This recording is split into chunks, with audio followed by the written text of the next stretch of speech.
So, regarding the consultations conducted with the U.S. Secretary of Commerce, the main issue here is obviously the implementation of the EU-US Customs Agreement. This EU-US Customs Agreement is a kind of Lego-type arrangement. From the American perspective, it is the best possible deal, and from the European perspective, it is the worst possible one. President Donald Trump concluded one of the best deals ever from the U.S. point of view, while von der Leyen concluded one of the worst deals ever from the European point of view. That is the situation. And now we have to, how shall I put it, deal with it somehow. One of Hungary's solutions is that, under the Comprehensive Economic Cooperation Agreement signed with the United States, a record amount of American investment is coming to Hungary, with which we are trying to compensate, in some way, for the dramatically negative effects of the von der Leyen Agreement.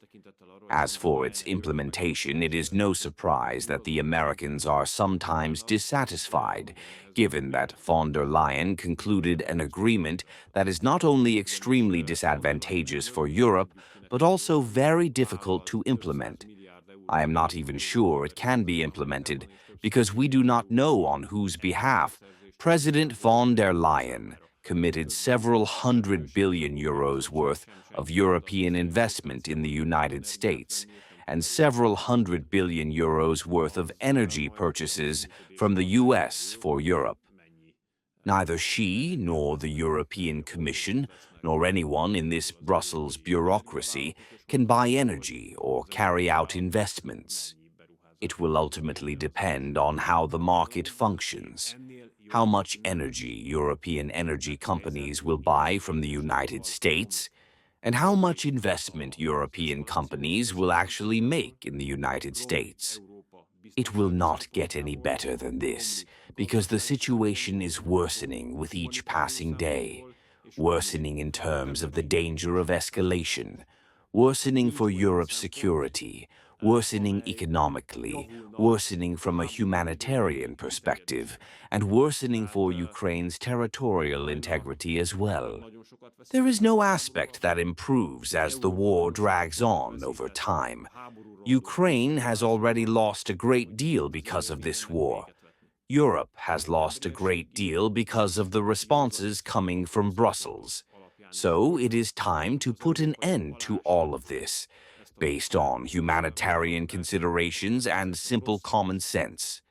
If Europeans undermine this peace agreement, then the situation will only get worse.